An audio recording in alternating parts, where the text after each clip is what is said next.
بسم الله الرحمن الرحيم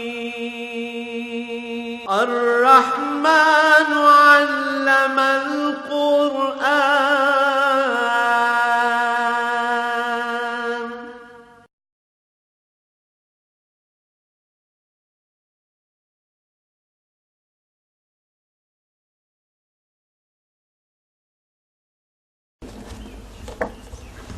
راشد حبیب محمد ابو بکر صدیق مظہر حسین طارق محمود محمد صادق حافظ اعجاز احمد خواجہ طارق محمد احمد عبد العزیز عبد الماجد ارشاد حسین امان اللہ. اب یہ باقی آباد حشر والعبوس والے کاشف شہزاد حیدر اعجاز مبشر احمد محمد شعیب فضل احمد محمد رفیق محمود احمد عابد حسین خوان احمد عبد القیوم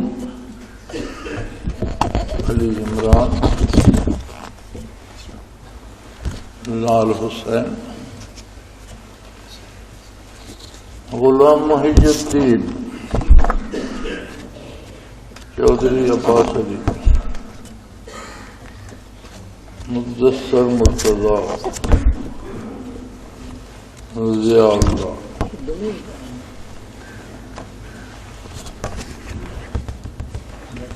ولی الدین عمران اکرم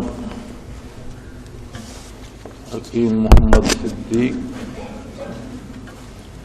عبدالشکور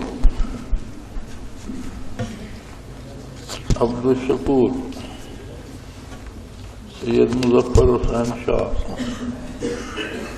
محمد عرفان بشیر محمد علی محمد عاطف مراد محمد جہانگیر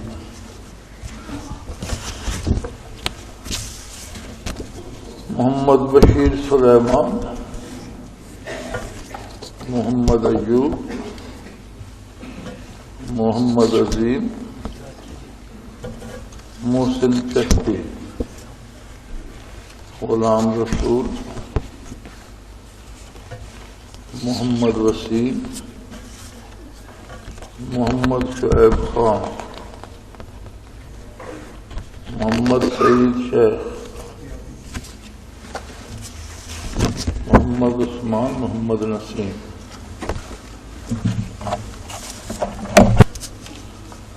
الحمد للہ رب العالمین والصلاة والسلام علی حبیبہ محمد وآلہ وصحبہ اجمعین. اعوذ باللہ من الشیطان الرجیم بسم اللہ الرحمن الرحیم. فبما رحمة من اللہ لنت لهم ولو كنت فظا غلیظ القلب لانفضوا من حولك فاعف عنهم واستغفر لهم وشاورهم في الأمر فإذا عزمت فتوكل على الله إن الله يحب المتوكلين. اللهم سبحانك لا علم لنا إلا ما علمتنا إنك أنت العليم الحكيم. مولاي صل وسلم دائما أبدا على حبيبك خير الخلق كلهم. فبما رحمة من الله لنت لهم. یہی آیہ کریمہ پچھلے جمعۃ المبارک کو چل رہی تھی کہ اللہ کریم کا بہت ہی بڑا یہ احسان ہے اور اس کی بے پناہ رحمت ہے کہ لنت لہم آپ بہت ہی نرم دل اور سراپا کرم ہیں، رحمت مجسم ہیں صلی اللہ علیہ وعلی آلہ وسلم۔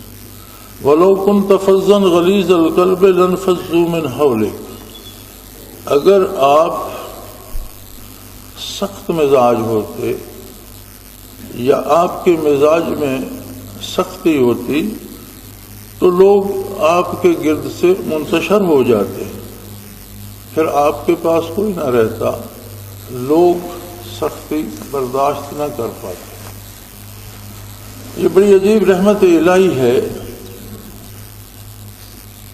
کہ اپنے کرم کو، اپنی رحمتوں کو سمیٹ کر آقا نامدار صلی اللہ علیہ وآلہ وسلم کو رحمت للعالمین مبعوث فرمایا، اور اتنا بڑا خزانہ عطا فرمایا اپنی رحمت کا، اپنی عطا کا، اپنی بخشش کا، جس کی نظیر تاریخ انسانیت میں نہیں ملتی۔ انبیاء ما سبق بھی علیہم السلام آپ صلی اللہ علیہ وسلم سے برکات اور رحمت پاتے ہیں، اور ازل کو جب ارواح سے عہد لیا گیا تو تمام انبیاء سے بھی آپ صلی اللہ علیہ وآلہ وسلم کی اطاعت کا عہد لیا گیا اور آپ کی نبوت کا عہد لیا گیا،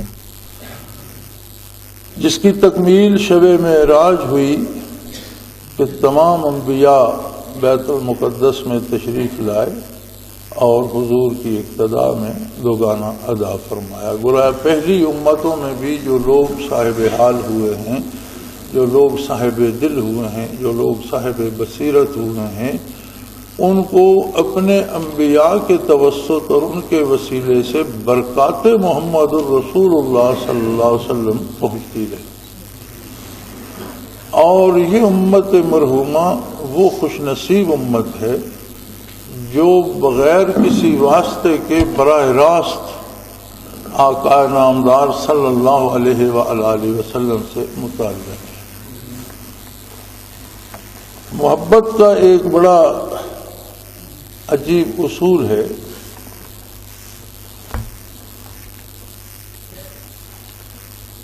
امام راضی رحمۃ اللہ تعالی علیہ نے تفسیر کبیر میں محبت پر بحث کرتے ہوئے فرمایا ہے کہ یہ ایک جذبہ لطیف ہے جسے محبوب کا کرم بڑھا نہیں سکتا، اس کی سختی گھٹا نہیں سکتی۔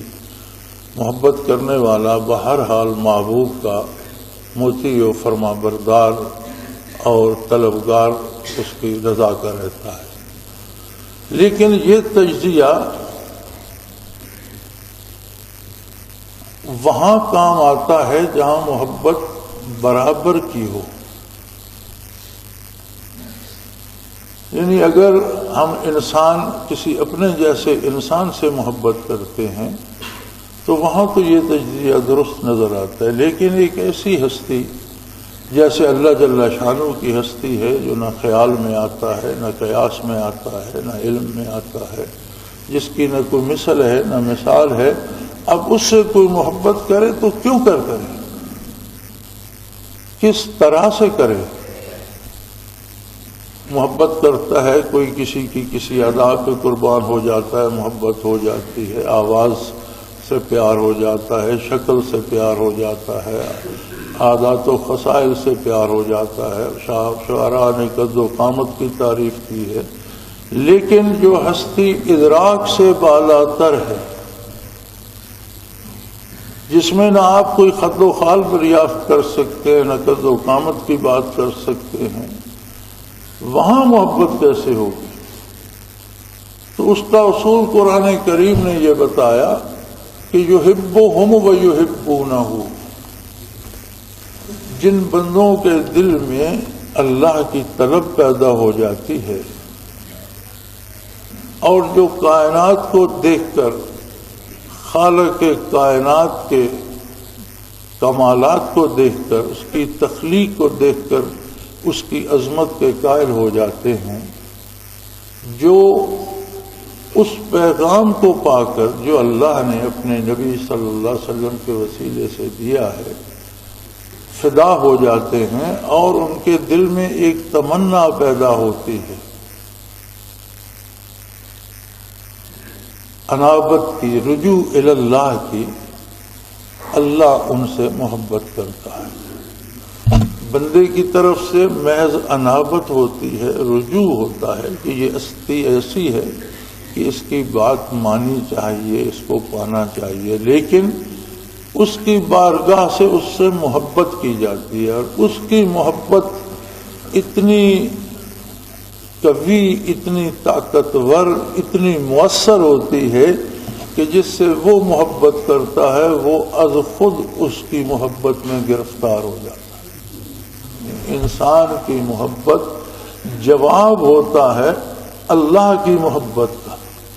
جب وہ کسی بندے کو محبوب بنا لیتا ہے، جس کا یہ جب ہم انابت پہ اور اس پہ جاتے ہیں تو پھر ایک بحث چھڑ جاتی ہے کہ کیسے پتہ چلے کہ اس میں انابت ہے نہیں ہے، خود کو کیسے پتہ چلے کہ مجھ میں انابت ہے یا نہیں ہے۔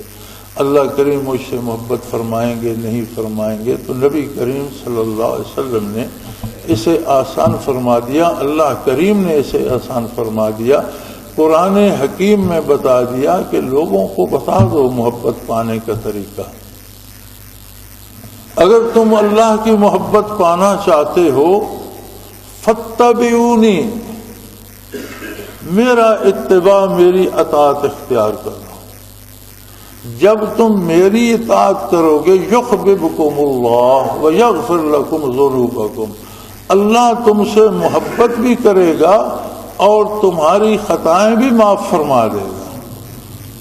تم سے ہزاروں کوتاہیاں ہوئی ہیں، ہزاروں غلطیاں ہوئی ہیں، نافرمانیاں ہوئی ہیں، وہ سب یکسر معاف فرما دے گا، شرط یہ ہے کہ تم اپنے آپ کو میری اطاعت پہ کاربند کرو۔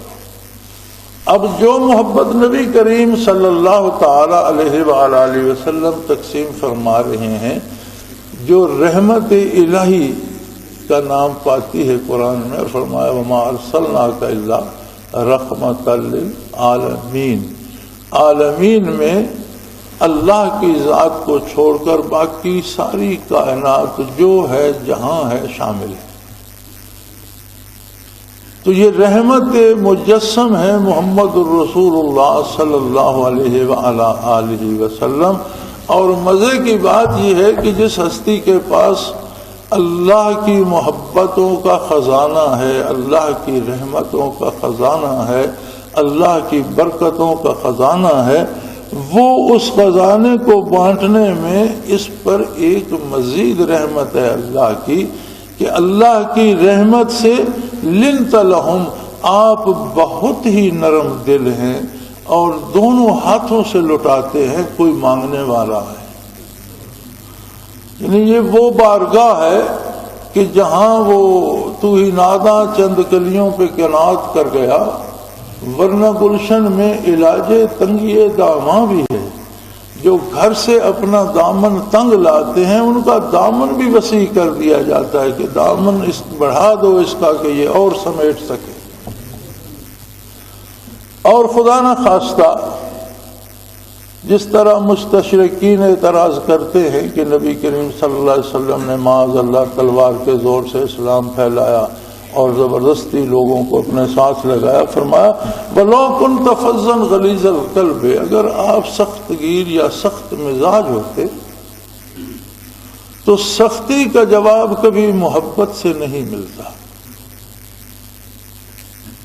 جہاں بھی کوئی سختی کرے گا جواب میں نفرت پائے گا، جہاں بھی شدت ہوگی جواب میں محبت نہیں آئے گی، جواب میں نفرت آئے گی۔ یہی دلیل کافی ہے کہ جسے محبت پیغمبر نصیب ہوئی اس کے لیے دنیا تو دنیا، دنیا و آخرت کے کوئی معنی نہ رہے بجز اس کے پیغمبر صلی اللہ علیہ وسلم۔ جسے اس کا کوئی ذرہ بھی نصیب ہو گیا، جس نے اسے چکھا، لذت میں بخدا نہ شناسی تا نہ چشی، کہ اس نشے کی لذت کو آپ جب تک چکھیں گے نہیں آپ سمجھ نہیں سکتے. یعنی جب تک محبت ہوگی نہیں تو آپ کیسے سمجھیں گے؟ اور جب محبت ہوتی ہے تو محبت بندے کا اپنا اختیار سلب کر دیتی ہے، اپنے فیصلے سلب کر دیتی ہے، اپنی تجویزیں ختم کر دیتی ہے. پھر صرف ایک راستہ رہ جاتا ہے، محبوب کی خوشنودی، اس کی رضامندی. اور جب محبوب ایسا ہو کہ جس کی کمال رحم دلی کے اور نرم دلی کے کمال کے دعوے اللہ کریم فرما رہے ہوں کہ اللہ کی رحمت سے آپ بہت ہی نرم مزاج، نرم دل، بہت ہی محبت کرنے والی ہستی ہیں، کوئی ذرا سا آپ کی طرف جھکے تو آپ اس پر اللہ کی رحمتیں نچھاور کر دیں. حضرت شیبہ رضی اللہ تعالی عنہ اہل مکہ میں سے تھے اور فتح مکہ کے موقع پر مسلمان ہوئے، لیکن ان کا باپ اور ان کا بھائی بدر میں مارے گئے تھے مکے والوں کی طرف سے. وہ خود بیان کرتے ہیں کہ میرے دل میں وہ بڑا قلق تھا. اور یوم حنین جب مکہ سے حضور نے حنین کو کوچ فرمایا تو کچھ لوگ تو مکہ مکرمہ کے جو نو مسلم تھے وہ بحیثیت مجاہد ساتھ شامل ہو گئے. کچھ مکے کے لوگ جنگ کا تماشا دیکھنے کے لیے ساتھ چل پڑے، چونکہ سارا 10 میل کا فاصلہ تھا. تو وہ فرماتے ہیں میں جب گھر سے نکلا تو میرے دل میں میرے باپ اور میرے بھائی کا دکھ تھا، اور میں یہ سوچ رہا تھا کہ جنگ میں تو گھمسان پڑ جاتا ہے اور کسی کو کسی کا ہوش نہیں رہتا، تو میں اس وقت معاذ اللہ نبی کریم صلی اللہ علیہ وسلم پر وار کر کے اپنے دل کی آگ بجھا لوں گا. یہ لے کر دل میں نکلا. اور واقعی حنین میں جب طوفان مچا اور فوجیں ٹکرائیں ایک دوسرے سے تو گرد اڑی، اور بالکل مورخین لکھتے ہیں، سیرت میں لکھتے ہیں کہ رات نظر آتی تھی، اس طرح گرد اڑی اور اس طرح ہنگامہ مچا اور اس طرح طوفان تھا کہ دن کو بھی رات کا سما نظر آتا تھا. تو وہ فرماتے ہیں کہ میں بڑا حضور صلی اللہ علیہ وسلم کی طرف دائیں سے گیا تو حضرت عباس رضی اللہ تعالی عنہ دائیں طرف موجود تھے. پھر میں بائیں سے گیا، مجھے یاد نہیں کون سا نام انہوں نے لیا، پھر کوئی جانثار بائیں طرف موجود تھے. میں پیچھے سے بڑا، میں پیچھے تھا، حضور سامنے ملاحظہ فرما رہے تھے، لیکن میرا نام لے کر مجھے پکارا اور کہا شیبہ سامنے سے آؤ. میں دھک سے رہ گیا اور میں شرمندہ حضور کے سامنے فرمایا قریب آؤ. جب میں اور قریب گیا تو آپ نے میرے قلب پر انگلی مبارک رکھی اور دعا کی اللہ اس کے دل کو بدل دے. وہ فرماتے ہیں کہ اس لمحے میں نے یہ محسوس کیا کہ دنیا و معافی ہا کو ان قدموں پہ نچھاور کیا جا سکتا. میرے نزدیک محمد الرسول اللہ صلی اللہ علیہ وسلم سے زیادہ محبوب کوئی نہ رہا. مجھے سب کچھ بھول گیا اور حضور نے فرمایا دیکھ کیا رہے ہو، جاؤ کافروں پر ٹوٹ پڑو. فرماتے ہیں میں پلٹ کر کافروں پر ٹوٹ پڑا اور بڑی دل کی بھڑاس نکالی، بڑا لڑا. اب آپ اندازہ کیجئے کہ جو محبت لے کر جائے گا وہ کیا پائے گا کہ اگر کوئی دشمنی لے کر قریب جاتا ہے تو وہ محبت لے کے پلٹتا ہے، وہ عشق لے کے پلٹتا ہے. مشہور واقعہ، حضور آرام فرما رہے تھے، کسی جگہ لشکر کا قیام تھا، آپ مجاہدین سے الگ ہو کر ایک درخت کے نیچے آرام فرمانے لگے اور اپنی تلوار مبارک درخت سے لٹکا دی. تو کوئی کافر جو اسی طرح کا طاق میں تھا، کوئی مشرک، اس نے حضور کی تلوار اتار لی اور پھر آپ کو آواز دی کہ اب آپ کو مجھ سے کون بچائے گا، آگ کا لشکر بھی یہاں نہیں ہے اور آپ کی تلوار میرے ہاتھ میں ہے. تو آپ نے فرمایا اللہ. تو حضور کے اللہ فرمانے سے اس پر ایسا لرزہ طاری ہوا کہ تلوار اس کے ہاتھ سے چھوٹ کر گر پڑی. حضور نے تلوار اٹھا لی اور فرمایا اب تم بتاؤ تمہیں کون بچائے گا.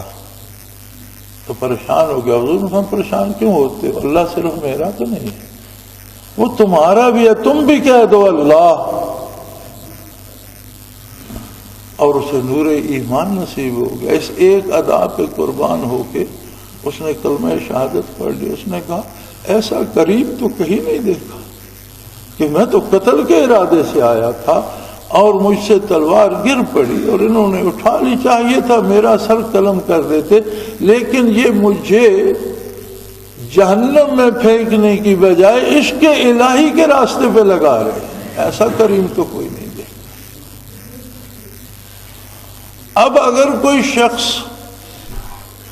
عشق نبوی سے بے بہرا رہتا ہے، اور یاد رکھیں کوئی اس کا پیمانہ کیا ہے؟ ہر بندہ دعویٰ کرتا ہے مجھے محبت ہے محمد رسول اللہ سے، ہر مسلمان کا یہ دعویٰ ہے، اور واقعی مسلمانوں نے بے پناہ محبت کی ہے، بے پناہ محبت کرتے ہیں اور بے پناہ محبت کرتے رہیں گے، لیکن پھر بھی کوئی پیمانہ، کوئی معیار تو ہونا چاہیے۔ معیار وہی ہے فاتبعونی، جو آپ کا اتباع نہیں کرتا دعوی محبت کرتا ہے وہ جھوٹ بولتا ہے۔ محبت محبوب کی نافرمانی کی فرصت نہیں دیتی، محبت تو یہ سوچنے بھی نہیں دیتی کہ محبوب کی خلاف پسند کوئی کام کیا جائے۔ کام کرنا تو دور کی بات ہے، محبت تو یہ سوچنے بھی نہیں دیتی، اور کبھی بتقاضائے بشریت غلطی سے کوئی خطا ہو جائے تو راتیں روتے بیت جاتی ہیں کہ مجھ سے خطا ہوئی، مجھے معاف کیا جائے۔ احساس ندامت گھیر لیتا ہے بندے کو، اور وہی ندامت باعث مغفرت بن جاتی ہے، اور بعض لوگوں کی وہ جو خطائیں تقاضۂ بشریت ہو جاتی ہیں اور پھر انہیں توبہ نصیب ہوتی ہے تو وہ خطائیں بھی نیکیوں میں بدل جاتی ہیں۔ یبدل اللہ سیئاتہم حسنات۔ وہ لوگ جنہیں درد ہوتا ہے، دکھ ہوتا ہے، اور خلوص سے دل سے توبہ کرتے ہیں، اور جن کے دل پہ چوٹ لگتی ہے، اللہ کریم فرماتے ہیں پھر میں ان کی خطائیں نیکیوں میں بدل دیتا ہوں۔ صرف معاف نہیں کرتا بلکہ خطا کی جگہ نیکی عطا کر دیتا ہے۔ اور یہ سارا دین ہے کیا؟ کیوں ہم نمازیں پڑھتے ہیں؟ کیوں ہم سجدے کرتے ہیں؟ کیوں ہم ذکر اذکار کرتے ہیں؟ کیوں ہم حج کرتے ہیں؟ کیوں ہم روزے رکھتے ہیں؟ یہ ساری محنت کیوں اعتکاف میں بیٹھتے ہیں؟ یہ ساری محنت اس لیے ہے کہ دل کو صاف کیا جائے، دل کو جلا بخشی جائے، دل سے خیالات فاسدہ کو نکال کر اللہ کا نام اس پہ نقش کیا جائے کہ وہ اس قابل ہو جائے کہ محمد احمد مجتبی صلی اللہ علیہ وسلم کی محبت کو پا سکے۔ محبت کو پائے گا تو اطاعت شعار بن جائے گا، محبت کو پائے گا تو اتباع کا اسیر ہو جائے گا، اور اس طرف تو اللہ کریم نے ضمانت دے دی کہ حضور کے قلب اطہر میں نہ سختی ہے، نہ کسی کے خلاف کوئی عناد ہے، نہ دشمنی ہے، بلکہ نہایت ہی نرم دل ہیں حضور، اور کوئی ذرا برابر جھکتا ہے تو اس کا اگر اجر تھوڑا بھی بنتا ہو تو جب وہ عطا فرماتے ہیں تو بندہ مانگنے کے قابل نہیں رہ جاتا، اس کی سمجھ میں نہیں آتا کہ اب مزید کیا مانگ سکتا۔ تو ہمیں دیکھنا ہوگا، ہمارا مزاج ہے، انسانی مزاج ہے، انسان دن بھر پوری دنیا کا تجزیہ کرتا رہتا ہے۔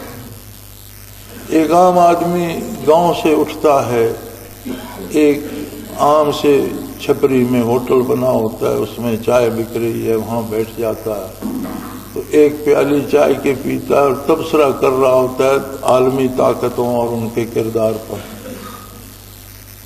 یعنی وہ یہ نہیں دیکھتا کہ میری حیثیت کیا ہے، میری رسائی کہاں تک ہے، میری بات کا اثر کہاں تک ہے، وہاں تک بات کو لے جاتا ہے۔ پھر نیچے آتے آتے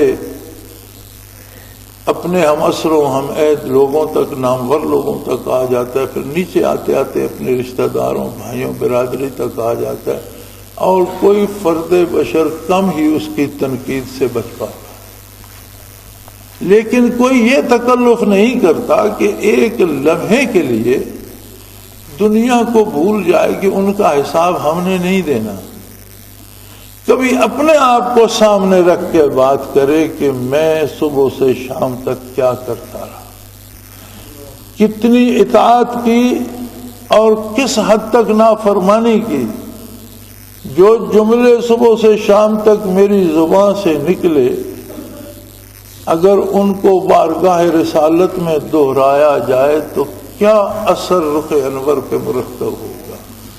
کیا رخ انور کھل اٹھے گا خوشی سے، یا رخ انور پہ بیزاری کے یا ناراضگی کے آثار پیدا؟ کبھی اپنا تجزیہ ہم کریں نا. جو کام میں نے دن بھر کیے، اگر یہ کام بارگاہ رسالت پناہی میں پیش کیے جائیں تو کیا حضور قبول فرمائیں گے؟ یقیناً جہاں اطاعت کا جذبہ ہوگا، اتباع کے لیے محنت کی ہوگی، وہ کام اس بارگاہ کے لائق تو نہیں ہو سکتے. ہمارے عہد کے کام ہماری حیثیت کے مطابق ہوں گے، لیکن ان کا کرم اسے پذیرائی بخشے گا. لیکن جہاں جہاں نافرمانی ہوگی، وہاں حضور اکرم صلی اللہ علیہ وسلم کو بھی دکھ ہوگا. عزیز علیہ ما عنتم، یہ تو ساری انسانیت کے لیے اللہ نے فرما دیا کہ اے لوگو، غلطیاں تم کرتے ہو، اپنے اوپر ظلم تم کرتے ہو، کفر و شرک اور برائی تم کرتے ہو، جس کے نتیجے میں تم مصیبتوں میں گرفتار ہو جاؤ گے، لیکن وہ میرے نبی پہ گراں گزرتی ہے. حضور کو دکھ ہوتا ہے ان کا بھی جو کفر و شرک میں مبتلا ہے، ظلم و جور میں مبتلا ہے، کہ میری بعثت کے بعد آخر یہ بد نصیب کیوں جہنم میں جائے. اگر سورج طلوع ہونے کے بعد بھی کہیں اندھیرا ہی ہے تو پھر روشنی کب ہوگی؟ حضور نبی کریم صلی اللہ علیہ وسلم کی بعثت کے بعد بھی اگر ظلمت ہی ہے، تاریکی ہی ہے، تو پھر روشنی کی امید. اور فرمایا اس بات کا دکھ محسوس کرتے ہیں آقا نامدار صلی اللہ علیہ وسلم. اور جب بات مسلمان کی، مومن کی آتی ہے تو فرمایا بالمؤمنین رؤوف الرحیم، مومنوں کے ساتھ تو آپ درگزر کرنے والے بھی ہیں، رحم کرنے والے بھی. ایک ہستی جو بارگاہ رسالت میں خطائیں ہم کرتے ہیں اور بخشش وہ مانگتے ہیں. اب اگر ان کی محبت کا بھی ہم حق ادا نہ کر سکیں تو بہت بڑی سی بات ہے. اس کے لیے کوشش بھی نہ کر سکیں تو کیا فائدہ. ہم نے بہت سی چیزیں ثواب کے نام پر مقرر کر لی ہیں. جمعۃ المبارک ویسے بھی ہفتے کے 7 دنوں کا سردار ہے، رمضان المبارک مہینوں کا سردار ہے، اور پھر رمضان المبارک کا جمعہ ہو اور پھر جمعۃ الوداع ہو. میں نہیں سمجھتا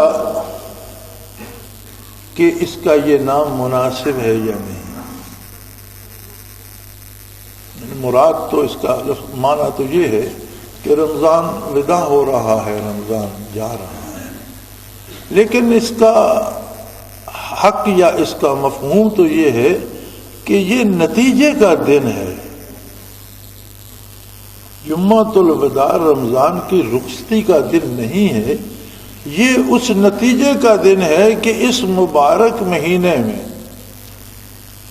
جس میں ہر عمل کی فضیلت لاکھوں گنا بڑھ جاتی ہے، ہر سجدے پہ لاکھوں سجدوں کا ثواب ملتا ہے، ہر نماز پہ کئی گنا زیادہ ثواب ملتا ہے، ہر نیکی کئی گنا اجر پاتی ہے، اور جس میں بخشش مانگنے والوں کو عام بخشا جاتا ہے، بخشش عام ہوتی ہے، بارگاہ الوہیت سے پکارا جاتا ہے کہ ہے کوئی بخشش مانگنے والا جس کی خطائیں معاف کر دی جائے. جس کا پہلا عشرہ ہے ہی رحمت کا، دوسرا بخشش کا، اور تیسرا جہنم سے آزادی کی سندیں دینے کا ہے، اتکم من النار، دوزخ سے آزادی کے پروانے ملتے ہیں۔ اور پھر اس آخری عشرے میں مبارک دن جمعے کا آ جاتا ہے، جو اپنی فضیلت کے اعتبار سے دنوں کا سردار ہے۔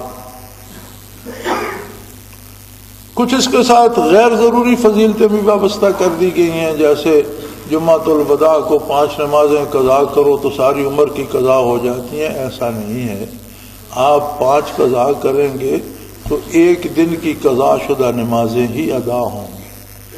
یہ الگ بات ہے کہ ان پہ 5 پہ اللہ 5 لاکھ کا ثواب دے دے تو ثواب 5 لاکھ کا ہوگا، ادا ایک ہی دن کی ہوں گی۔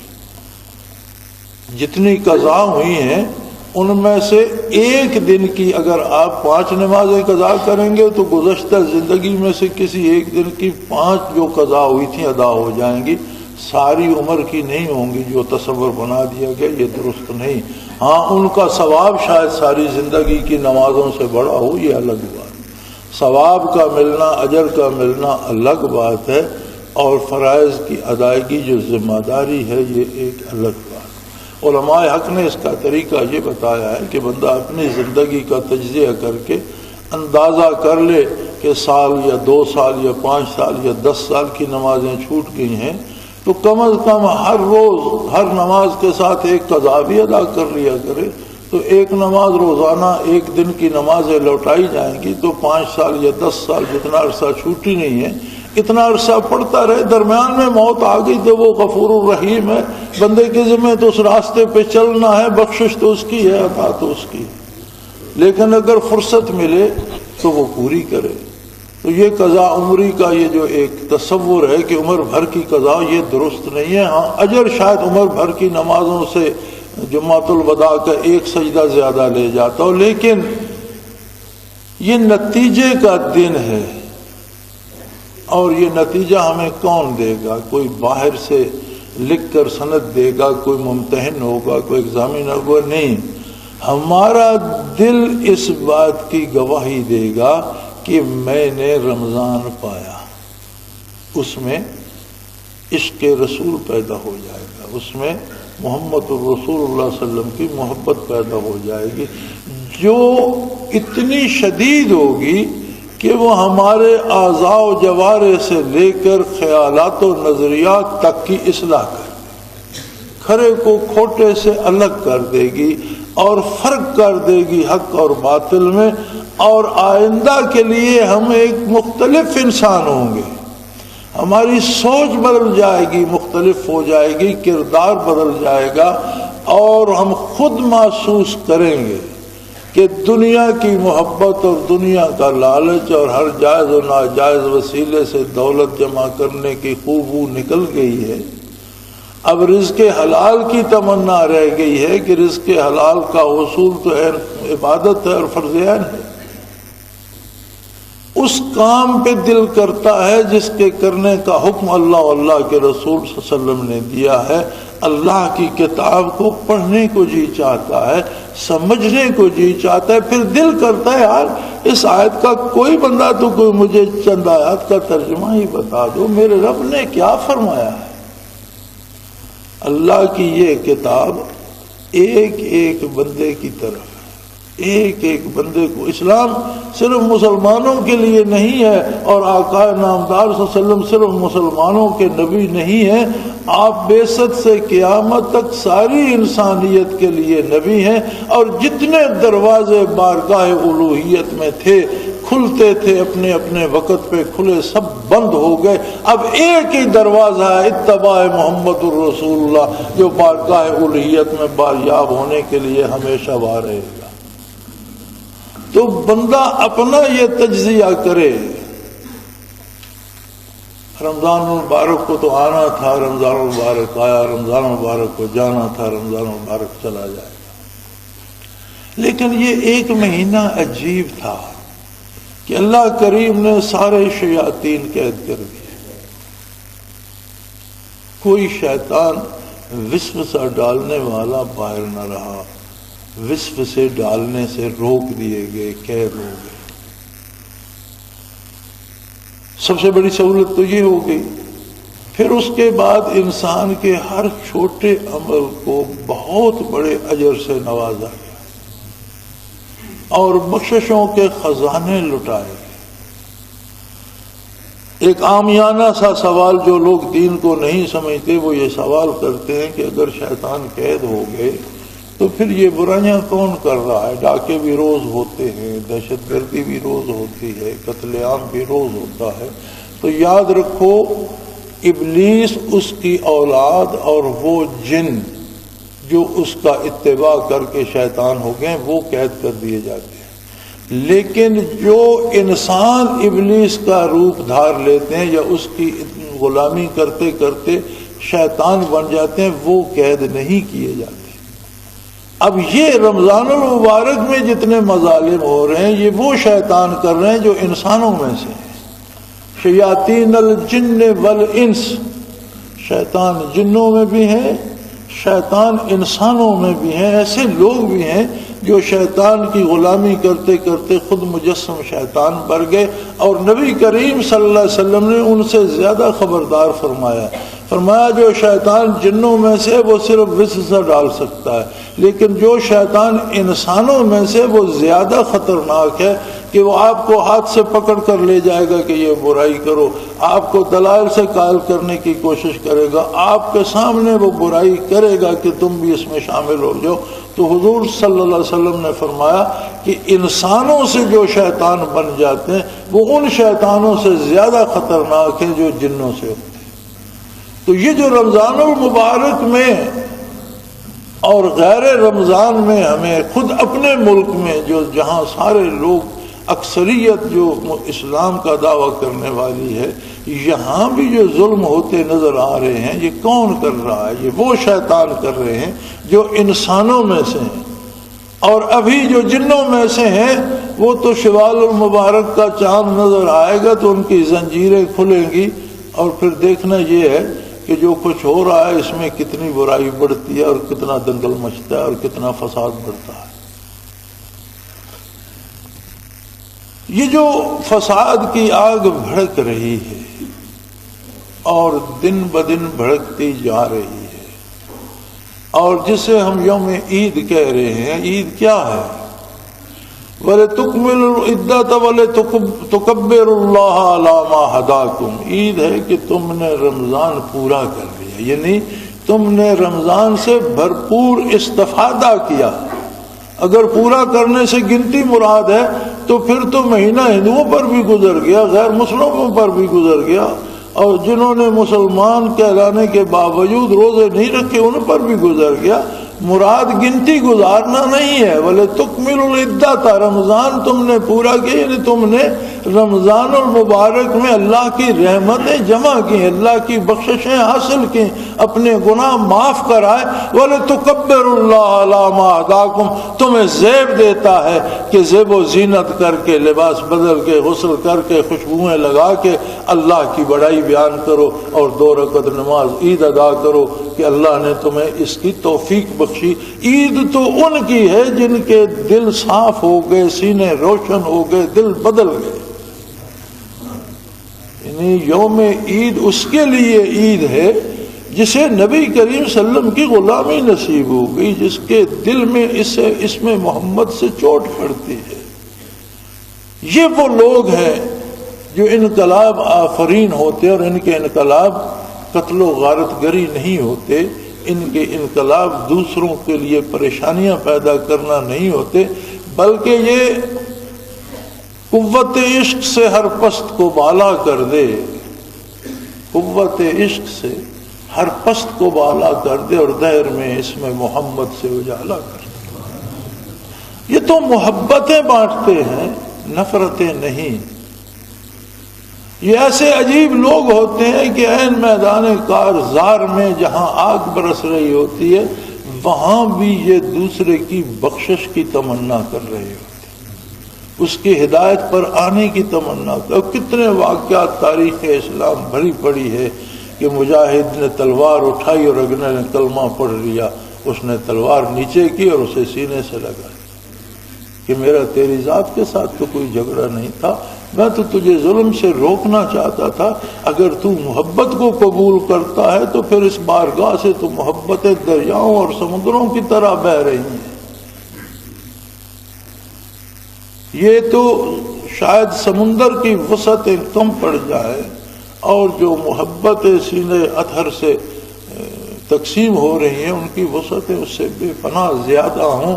اب یہ اپنے اپنے نصیب کی بات ہے کہ پھر بھی اگر کوئی اسی بات پہ شکایت کرتا رہے کہ ہمیں تو کچھ نہیں ملا، تو پھر وہ اپنے آپ کو دیکھے کہ کہیں اس کے ہاتھ میں کوئی پیالہ تھا بھی، اگر تھا تو اس میں سوراخ تو نہیں تھے، اس نے الٹا تو نہیں تھاما ہوا تھا کہ کہتا ہے میرے پیالے میں کچھ نہیں ہے، کہیں الٹا تو نہیں پکڑا ہوا تھا۔ کام کرنے کا سلیقہ بھی، پیالہ تھامنے کا سلیقہ بھی وہ ہو جو محمد الرسول اللہ صلی اللہ علیہ وسلم نے عطا فرمایا۔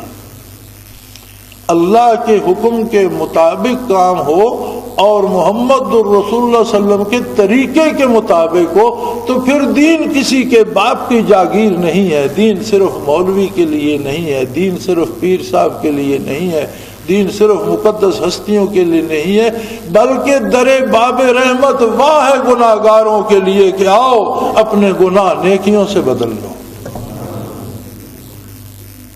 پل بھر میں ایک مشرک مومن ہو سکتا ہے، پل بھر میں ایک کافر مسلمان ہو سکتا ہے، تو ایک پل میں ایک گناہ گار مسلمان نیک کیوں نہیں ہو سکتا؟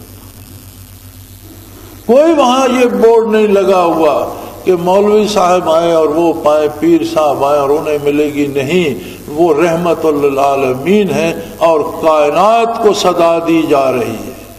بد نصیب ہے وہ کہ جو مسلمان بھی کہلاتا ہو، اسے رمضان بھی نصیب ہو، اسے جمعۃ الوداع بھی نصیب ہو، اور اس کا دل ویسے کا ویسا، اور وہ کہ میرا پیالہ تو خالی ہے، مجھے تو کوئی فرق نہیں لگا، مجھے تو کوئی سمجھ نہیں آئی، تو پھر دیکھنا پڑے گا کہ کہیں نہ کہیں کوئی کمزوری ہے، کہیں نہ کہیں کوئی نقص ہے، ورنہ وہ تو اتنے کریم ہیں۔ اللہ کریم فرماتے ہیں فاعف عنہم واستغفر لہم، میرے حبیب ان گناہ گار مسلمانوں سے درگزر فرمائیے، آپ معاف کر دیجئے ان کو جن سے خطائیں ہوتی ہیں۔ واستغفر لہم، آپ ان کے قائد ہیں، آپ ان کے سربراہ ہیں، آپ ان کے امام ہیں، آپ ان کے نبی ہیں، آپ ان کے لیے مجھ سے بخشش طلب کیجئے، یہ آپ کے ہیں، ایسے بھی ہیں، کمزور ہیں، خطا کار ہیں، ان میں لاکھوں انسانی کمزوریاں ہیں، لیکن نام تو آپ کا لیتے ہیں۔ تو میرے حبیب انہیں اگر شعور نہیں ہے بخشش طلب کرنے کا، واستغفر لہم، آپ ان کے لیے بخشش طلب فرمائیے۔ واہ کیا کرم! آپ کرم کا انداز دیکھیے، اللہ کی رحمت کا انداز دیکھیے، منصب رسالت کی عظیم کرم فرمائیاں دیکھیے کہ ہم وہ لوگ جنہیں کوئی گاؤں میں نہیں جانتا، ہم وہ لوگ جن کی گھر میں کوئی اہمیت نہیں ہے، ہم میں ایسے افراد بھی ہیں جن کے افراد خانہ انہیں کوئی اہمیت دینے کو تیار نہیں ہے، اللہ اور اللہ کا رسول انہیں معروف نہیں فرماتے۔ فرمایا جو بھی کلمہ پڑھتا ہے میرے حبیب خطائیں کرتے اس میں شعور نہیں ہے، آپ اپنے دست رحمت اس کی بخشش کے لیے اٹھا دیجیے۔ کیا عجیب بات ہے، کیا عجیب کرم ہے کہ ایک بندے پہ رمضان بھی گزرا، اللہ نے رحمتیں لٹا دی، بخشش کے لیے آوازیں دی، بلایا، اور ایک ایک سجدے کی قیمت لاکھوں گنا بڑھا دی، اس پہ بے شمار اجر عطا فرمائے۔ پھر بھی اگر بندے کا دل صاف نہیں ہوا، اس میں کوئی کمی رہ گئی ہے، تو اگر وہ آپ کے دامن سے وابستہ ہونے کا دعوے دار ہے تو میرے حبیب اس کی خطاؤں سے درگزر فرما کر اس کے لیے اپنے دست رحمت اٹھا دیجیے، اس کے لیے بخشش طلب فرما دیجیے۔ لیکن یاد رکھیں جو بھی اس زمرے میں آئے گا اب میرا آپ کو نہیں پتا کہ میں کیا کرتا ہوں، اور آپ کا مجھے نہیں پتا کہ آپ کیا سوچتے ہیں، کیا کرتے ہیں۔ ظاہر ہم ایک دوسرے کو جانتے ہیں، دل کے بات اللہ جانتا ہے، لیکن ہم اپنی بات تو جانتے ہیں۔ ہمیں اپنے قلب کا اندازہ لینا چاہیے کہ جن کی بخشش کے لیے محمد الرسول اللہ نے دستے رحمت اٹھا دیے، اب وہ ہاتھ تو خالی نہیں آئیں گے، وہ بخشے گئے، اور جو بخشے گئے یقیناً ان کے دل بدل گئے ہوں گے، ان کی سوچیں بدل گئی ہوں گی، ان کے کردار میں تبدیلی آ جائے گی، وہ برائی چھوڑ کر نیکی پہ آ جائیں گے، وہ ظلم چھوڑ کر عدل پہ آ جائیں گے، وہ فوش کلامی چھوڑ کر اللہ کا نام لینے پہ آ جائیں گے، وہ جن زبانوں سے لوگوں کے لیے برائیاں بیان کرتے تھے ان زبانوں سے اللہ کا ذکر جاری ہو جائے گا، درود شریف کے نغمے جاری ہو جائیں گے۔ اور اگر یہ تبدیلی نہیں آتی تو پھر ہمیں سوچنا ہوگا کہ اگر ہم اتنی بخشش میں، جس میں ایک اندھا دھند موسلا دھار بارش ہو رہی ہے، اس میں بھی ہمارا تن نہیں بھیگا تو پھر ہم کب بھیگیں گے؟ ہماری بخشش کب ہوگی؟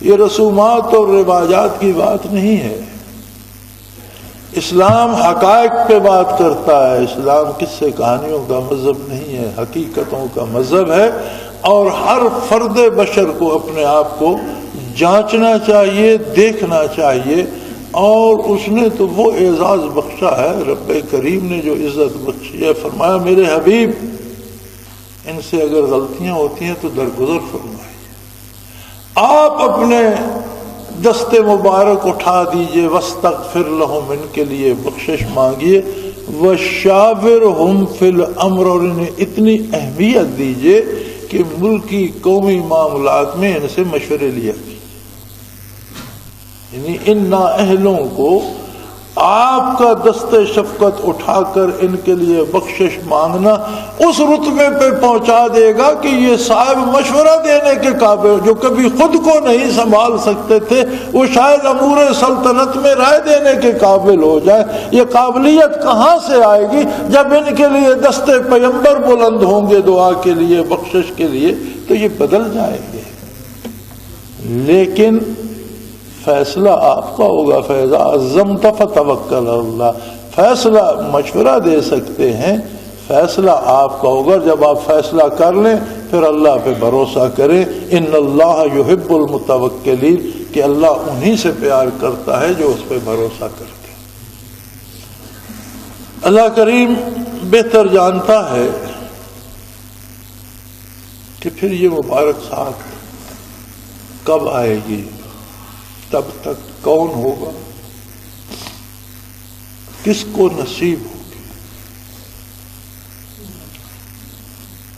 میری ذاتی رائے میں تو اب بھی توبہ کا وقت موجود ہے، اس لمحے موجود میں بھی اپنے آپ میں تبدیلی پیدا کرنے کی فرصت موجود ہے، اب بھی دل سے اطاعت کا عہد کرنے کا لمحہ موجود ہے۔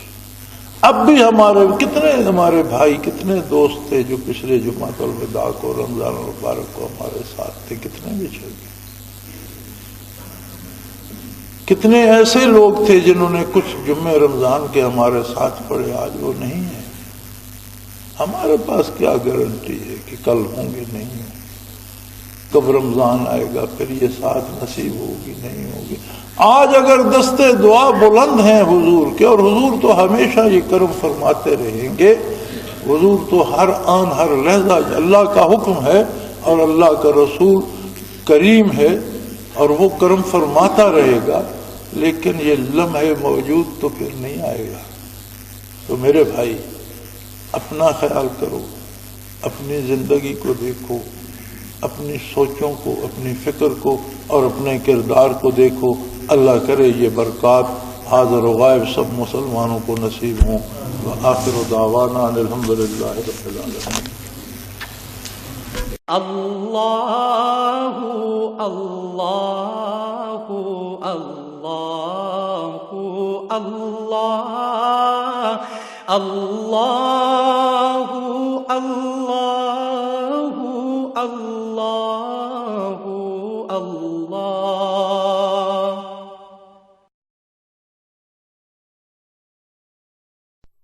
حضرت امیر محمد اکرم آبان مد ذلہ العالی دارالعرفان منارہ ضلع چکوال میں سالہ سال سے قرآن و حدیث کے اوپر خطابات کر رہے ہیں اور سلسلہ نقشبندیہ اویسیہ کے مطابق لوگوں کو ذکر الہی کی تربیت دے رہے ہیں۔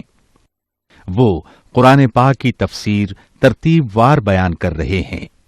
تفسیر قرآن کو وہ موجودہ ملکی اور بین الاقوامی حالات کے مطابق بیان کرتے ہیں۔ موٹر وے سے کلر کہار کے انٹرچینج سے نکلتے ہوئے کلر کہار کی جھیل سے ہوتے ہوئے میانی، بوچھال اور نور پور سے گزرتے ہوئے دارالعرفان منارہ پہنچ سکتے ہیں۔ حضرت امیر محمد اکرم آبان نے بچیوں اور بچوں کی دینی اور دنیاوی تعلیم کے لیے سقارہ اکیڈمی کے نام سے ایک درسگاہ بھی قائم کی ہے، جس کا افتتاح ملک پاکستان کے صدر جنرل محمد ضیاء الحق نے اپنے دست مبارک سے کیا تھا۔ وہ تمام احباب جو اسلام کی طلب رکھتے ہیں ان سے گزارش ہے کہ دارالعرفان منارہ ضلع چکوال میں امیر محمد اکرم آبان صاحب کے خطابات سے مستفید ہوں۔ وہ ہر جمعے کو نماز سے پہلے بیان فرماتے ہیں۔ ہر ماہ کی پہلی اتوار کو ماہانہ اجتماع ہوتا ہے جس میں آپ خصوصی خطاب فرماتے ہیں اور پاکستان کے چاروں صوبوں سے احباب اس اجتماع میں شرکت کرتے ہیں۔ اس کے علاوہ یہاں سال میں 2 مرکزی اجتماعات بھی ہوتے ہیں، ایک رمضان المبارک میں اعتکاف کا اجتماع اور دوسرا جولائی اور اگست میں 40 دن کا اجتماع ہوتا ہے جس میں روحانی تربیت کی جاتی ہے۔ اپنا خون سیماب دے کر اتنا ہم کر جائیں گے، نام آقا کا چمن میں پھر رقم کر جائیں گے۔